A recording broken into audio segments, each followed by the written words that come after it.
It's fine. It's needed. আচ্ছা, so আমরা energy store সম্বন্ধে দেখতেছিলাম। তো কথা বলতে বলতে শেষ হয়ে গেছে।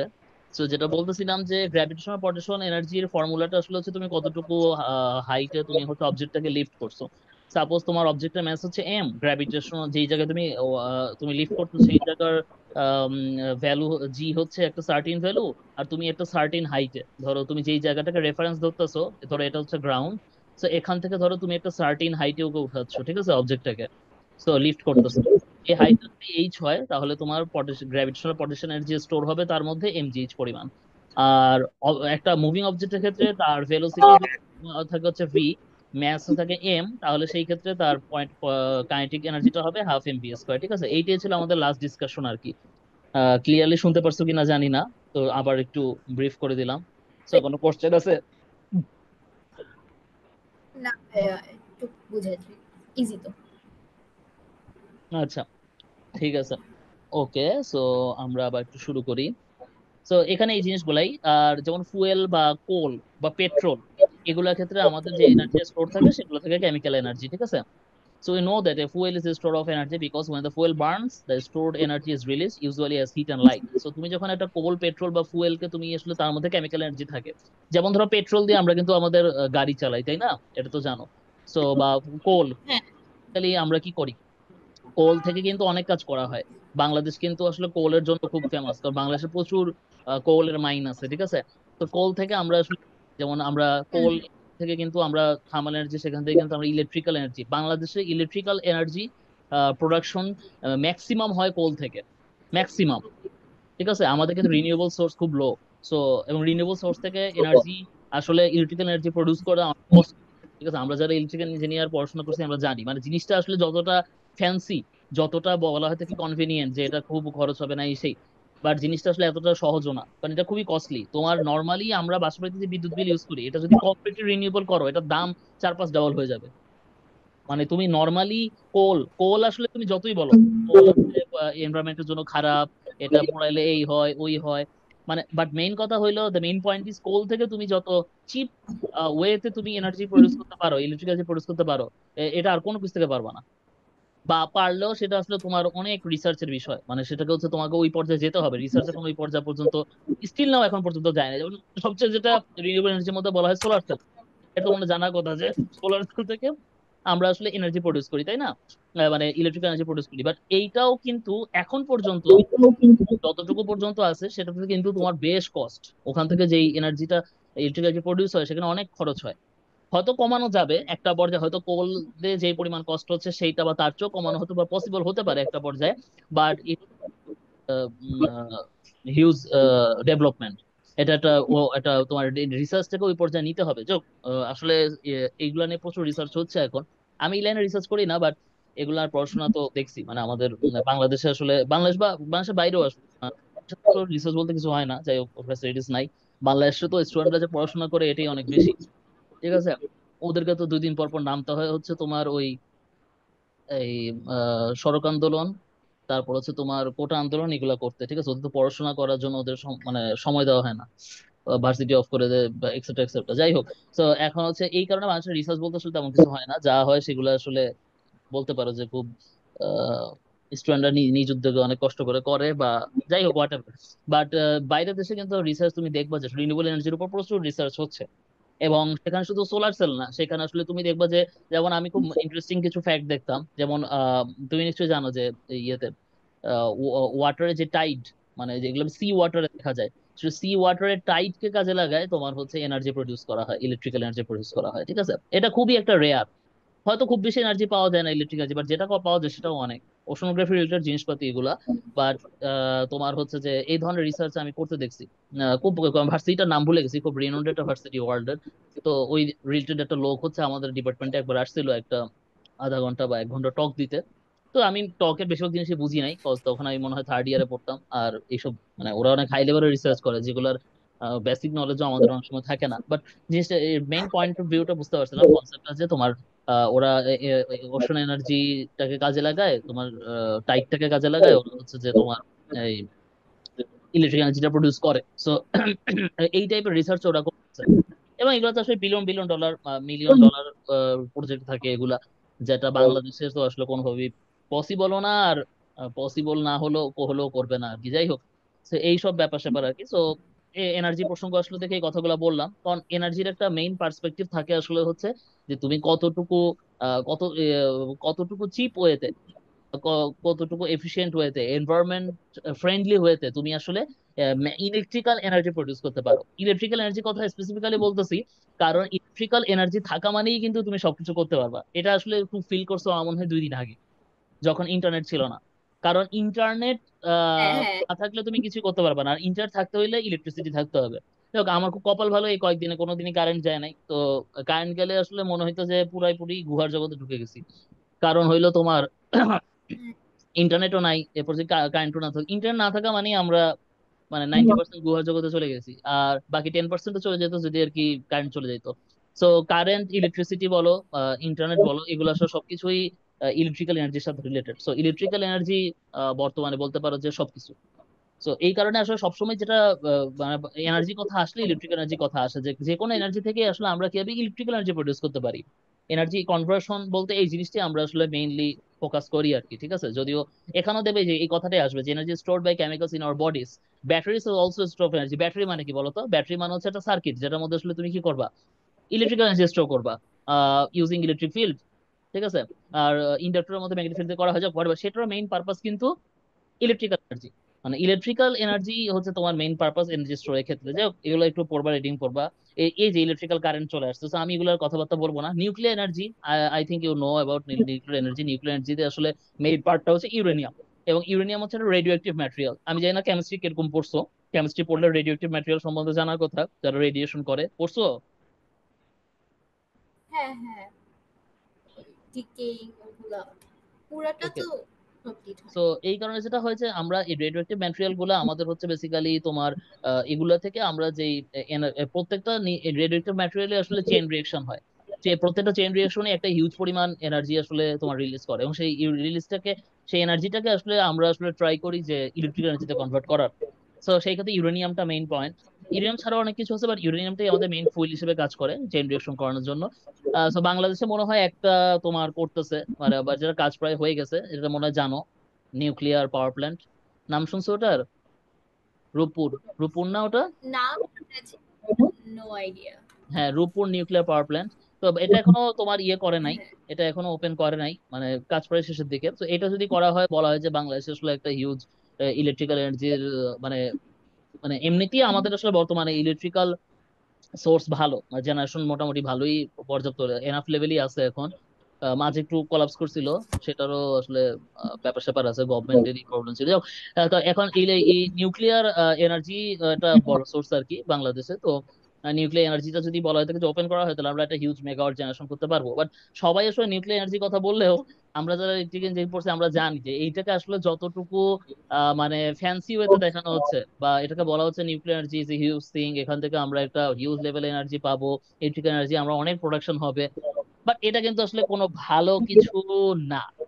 তুই বলতে পারো কেন, কারণ হচ্ছে নিউক্লিয়ার এনার্জি থেকে নর্মাল কোল বা নর্মাল সোর্সের এনার্জির চেয়ে তুমি প্রায় অনেক অনেক হিউজ প্রোডাকশন করতে পারো। বাট তাহলে কেন ভালো না?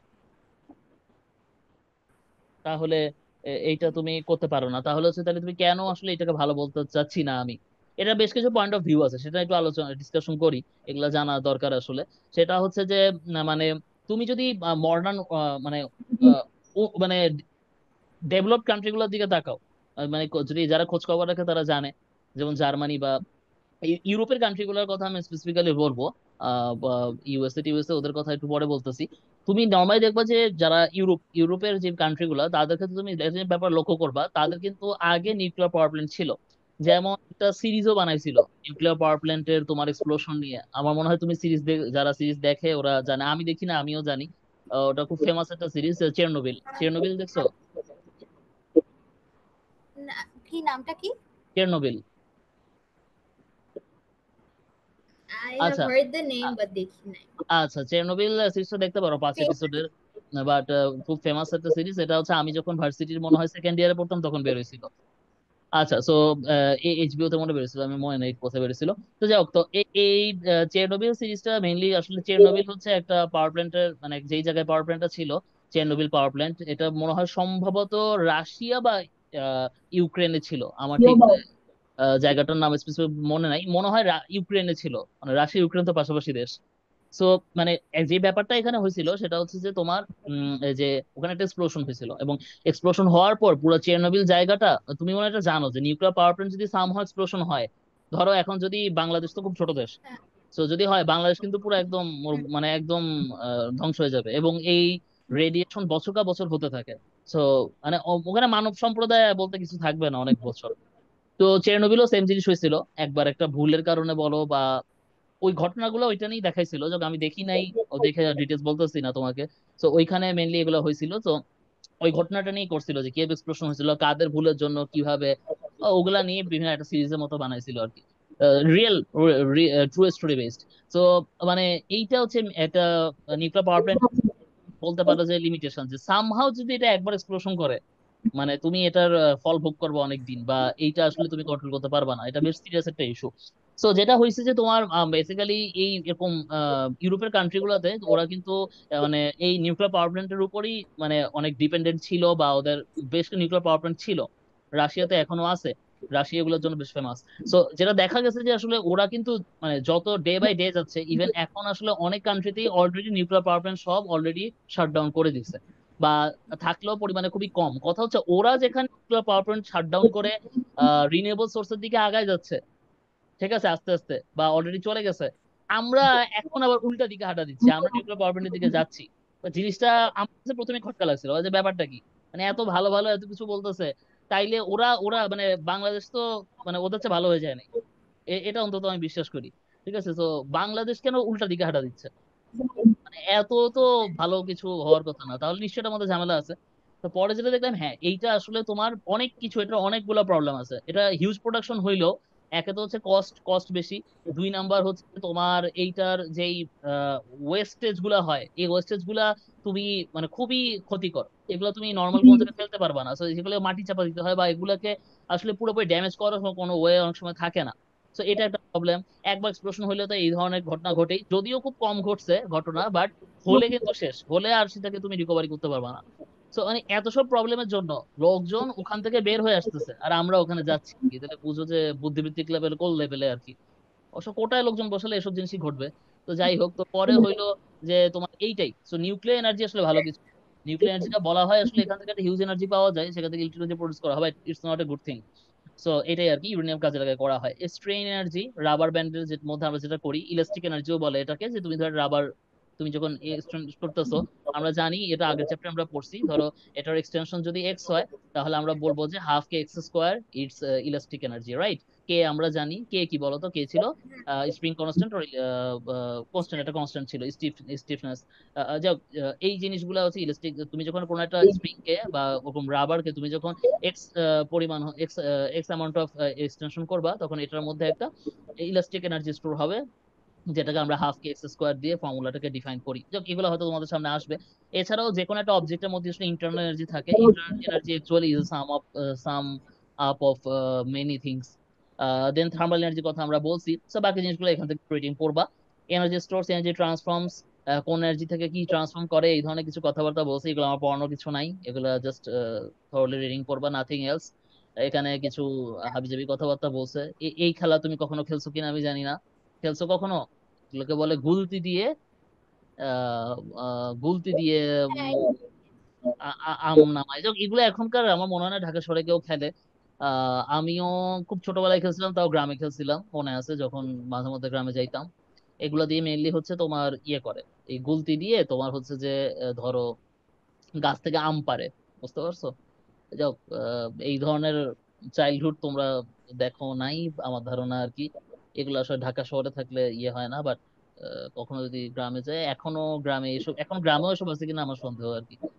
যাই হোক, তো এগুলা একটু জিনিস, ইলেকট্রোম্যাগনেটিক রেডিয়েশন, হর্নাতন, এখানে কিছু কথাবার্তা বলছে, যেমন যেটা light reaches us from sun, so this is how energy is transform from sun to, sun থেকে আর্থে আসলে কিভাবে এনার্জি ট্রান্সফর্ম হয় সেটা নিয়ে একটু কথাবার্তা বলছে। সান থেকে আসলে মেইনলি আমরা থার্মাল এনার্জি আর লাইট এনার্জি পাই। এগুলা বেসিক থিংস, এগুলো তোমার নিজেরা পড়ে নিও, কারণ এখান থেকে আমি আসলে তেমন কিছু পাচ্ছি না। ইলেকট্রিক এনার্জি থেকে কিভাবে আমরা কেমিক্যাল এনার্জির মাধ্যমে আমরা আসলে বাল্বের মাধ্যমে আমরা সারাউন্ডিং লাইট রেডিয়েশন হয় এক্সেট্রা এক্সেট্রা, এই জিনিসগুলো। তো এগুলো আমার পড়ানোর মতো কিছু আসলেই এখান থেকে নাই আর কি। ঠিক আছে, এখানে কোশ্চেন আছে, এগুলো সলভ করতে পারো।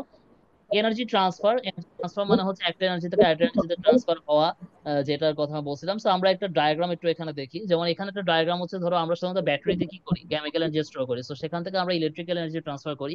দেন সেই ইলেকট্রিক্যাল এনার্জি থেকে আমরা কিন্তু কোথায় যাই বলতো? এটা মনে জানার কথা যে আমরা কেমিক্যাল এনার্জি যেটা থাকে সেখান থেকে আমরা ইলেকট্রিক্যাল এনার্জি ট্রান্সফার করি। ইলেকট্রিক এনার্জি থেকে আমরা লাইট বাল্ব আমরা পাই। লাইট বাল্ব থেকে তো তোমরা নিশ্চয়ই জানো থার্মাল এনার্জি এবং হিট এনার্জি এবং লাইট এনার্জি পাওয়া যায়, তো সেটার কথা এখানে বলা হয়েছে। আর সারাউন্ডিং এ তো তোমার একটা ইন্টার এনার্জি সোর্স থাকে। তো এই সব একটা ট্রান্সফার কিভাবে হলো, এটা একদম কমন, আমাদের আশপাশে দেখা যায়, তো সেই রকম একটা এক্সাম্পল এখানে দেওয়া হয়েছে আর কি। আরো কিছু আছে, মার্স কিউরিসিটি রোভার, এগুলা একটু দেখতে পারো। এগুলা জাস্ট জানার জন্য আসলে এগুলা পড়বা, কারণ এগুলা জানলে ভালো। তো এই আর কি, নিউক্লিয়ার এনার্জি থেকে আমরা জানি থার্মাল এনার্জি প্রডিউস করা যায়, ইলেকট্রিক এনার্জি প্রডিউস করা যায়, সেটারই একটা ডায়াগ্রাম এখানে দেওয়া হয়েছে, flow diagram. Energy flow diagram গুলো জাস্ট দেখো, এগুলাতে আসলে তেমন তোমাদের পড়া তেমন কিছু নাই এই আর কি। আচ্ছা, সো এই কনজারভেশন অফ এনার্জি আগেই বলছি, principal conservation energy means in any energy transfer the total amount of energy before and after the transfer is constant, no energy can be never lost. So এই জিনিস আমরা জানি, তো এখান থেকে আসলে বুঝার কিছু নাই। তো আমরা এখন এখান থেকে একটা ছোট একটা ম্যাথ টাইপের দেখবো। আর স্যাঙ্কি ডায়াগ্রাম আছে। আচ্ছা, তো হ্যালো, শুনতে পাচ্ছ? জি ভাই শোনা যাচ্ছে। শুনতে পাচ্ছ? জি ভাই শোনা যাচ্ছে। স্ক্রিন দেখা যাচ্ছে? হ্যাঁ দেখা যাচ্ছে। আচ্ছা, তো আমি স্যানকি ডায়াগ্রামের আগ পর্যন্ত আজকে দেখাবো, ঠিক আছে? এইটা থেকে আমরা নেক্সট দিন পড়বো আর কি। তো এখান থেকে একটা ছোট ম্যাথ করি আজকে পড়াটা। হ্যালো, হ্যালো, শুনতে পাচ্ছ? জি আমি বলছি স্যানকি ডায়াগ্রাম আগের থেকে আমার অনেক ডিফিকাল্ট লাগে। মানে এটা বুঝো না নাকি? ভয় লাগে অনেক দেখলেই, অনেক কমপ্লিকেটেড লাগে দেখতে। আচ্ছা আচ্ছা, ঠিক আছে, না সমস্যা নাই। এটা আসলে এনার্জির কথাবার্তা আসলেই বা এফিসিয়েন্সি, মেনলি এনার্জি না, যখনই কখনো এফিসিয়েন্সির কথাবার্তা আসে, আমরা এফিসিয়েন্সি ক্যালকুলেট করবো, সেটা পাওয়ার এফিসিয়েন্সি বা এনার্জি এফিসিয়েন্সি হোক, তখন হচ্ছে আমরা এই ডায়াগ্রামটা ব্যবহার করি। এটাকে স্যানকি ডায়াগ্রাম বলে। আচ্ছা, যাই হোক, আমি এটার নাম অন্য একটা নাম জানতাম, নামটাই এই মুহূর্তে মনে আসতেছে না। তো আমরা এই ডায়াগ্রামটা আসলে ব্যবহার করি আমরা যখন ইলেকট্রিক্যাল এনার্জি করছি, আমরা মেশিন কোর্সে। ইভেন আমি ওর স্টুডেন্টদেরকে এখন মনে হয় সামনে, আচ্ছা এটা ক্লাস আমি নিয়ে ফেলছি ওদের বন্ধ হওয়ার আগেই। তো এগুলা থাকে, এটা তেমন কঠিন কিছু না, আমি বুঝাই দিব। আচ্ছা, বাই দ্য ওয়ে, আমরা এই ম্যাথটা আগে একটু করি। A car burns 3 × 10⁵ joule of fuel chemical energy per second, অর্থাৎ এটা পার সেকেন্ডে তোমার আহ, এই এই অ্যামাউন্ট অফ ফুয়েল সে বার্ন করে, কেমিক্যাল এনার্জিটা। It has 1.3 × 10⁵ joule of kinetic energy and gains 0.7 × 10⁵ joule of gravitational potential energy as it goes up a slope. তাহলে সেটা বলতেছে যে এখান থেকে আসলে আমরা কি পাচ্ছি, একটা অ্যামাউন্ট অফ আমরা ইয়ে পাচ্ছি, 1.3 × 10⁵ এই অ্যামাউন্ট অফ আমরা কাইনেটিক এনার্জি পাচ্ছি। আর একটা গ্র্যাভিটেশনাল পটেনশিয়াল এনার্জি পাচ্ছি 0.7। খেয়াল করে দেখো, 10⁵টা কিন্তু কমন, তাই না? 10⁵টা কমন, সো তুমি এটাকে কমন হিসেবে চিন্তা করে বলতে পারো যে থ্রি, থ্রি থেকে তুমি পাচ্ছ 1.3 আর 0.7, তার মানে তোমার কত বলো তো, 2। তার মানে থ্রি তুমি ইনপুট দিছো, আউটপুটে পাচ্ছ 2। আচ্ছা, গেল। So how much in transfers away from the car through thermal energy transfer assumes the acceleration due to gravity g, জির ভ্যালু 10 ধরতে বলছে। তাহলে খেয়াল করে দেখো, অলরেডি কিন্তু আমরা জিনিসটা পেয়ে গেছি। সেটা কি? সেটা হচ্ছে আমরা দিছি 3 কেমিক্যাল এনার্জি, কিন্তু সেখান থেকে পাচ্ছি 2। তাহলে আদার্স অ্যামাউন্টটা কিসে কনভার্ট হচ্ছে? আদার্সটাই কনভার্ট হচ্ছে তোমার থার্মাল এনার্জিতে। কথা বোঝা গেছে? তার মানে 3 2 মানে 1, 1 × 10⁵ এখানে এটা পাওয়ারে হবে, ভুলে পাওয়ারে দেয় নাই। সো আমরা 1 × 10⁵ এটাই কিন্তু আমরা থার্মাল এনার্জি হিসেবে পাচ্ছি। এত ক্যালকুলেশন দরকার নেই, মুখই বলে দেওয়া যায়। কথা বুঝতে পারছো? ঠিক। সো এটা এখানে দেওয়া আছে, ওকে। সো আজকে পড়াটা আমি এখানেই শেষ করব। তুমি বাসায় যেটা করতে পারো সেটা হচ্ছে এই ম্যাথটা একটু বাসায় করবা, ঠিক আছে? এই ম্যাথটা একটু বাসায় করবা, আর এর চেয়ে বেশি কিছু দিলাম না, কারণ আমি তোমার কালকেই একটা ক্লাস নিবো আবার, ঠিক আছে? আমাদের যেহেতু একটু গ্যাপ ট্যাপ গেছে। আর বাসায় তোমার কালকে তো প্রবলেম নাই, আছে কোনো প্রবলেম? না ভাই আচ্ছা, তাহলে কালকেও কালকে সকাল, না। আচ্ছা, কালকে সকাল 10টায় ক্লাস নেবো, ঠিক আছে? সকালে ক্লাস করো, কারণ সকালে তাও হচ্ছে নেট একটু ভালো থাকে, কারণ তোমার ট্রাফিক একটু কম থাকে। বাট তুমি যত আহ, রাত্রেবেলা তো করো, খুবই খারাপ থাকে নেটের অবস্থা, মানে ঢুকতেই পারবো না। সো আমার মনে হয় যে এই টাইমটা করাই ভালো আর কি। যাই হোক, কালকে তাহলে সকাল 10টায় আমরা এই স্যাঙ্কি ডায়াগ্রাম থেকে পড়ে আশা করি এই চ্যাপ্টারটা আমি শেষ করে দিব। হ্যাঁ, কালকে আমরা এই চ্যাপ্টারটা পুরোপুরি শেষ করে দিব, ঠিক আছে? আসলে আজকে যেগুলো ডিসকাশন করতে গেলে বেশিরভাগ থিওরি, কালকে হচ্ছে তোমাদের ইয়ে হবে, ঠিক আছে? ওকে, আল্লাহ তাহলে হাফেজ। আমি আজকে এগুলো কমপ্লিট করে রাখবো, যে কয়টা পারি কোয়েশ্চেন অ্যান্সার গুলো কমপ্লিট করে ফেলবো। আচ্ছা, ঠিক আছে। আসসালামু আলাইকুম। ওয়ালাইকুম আসসালাম।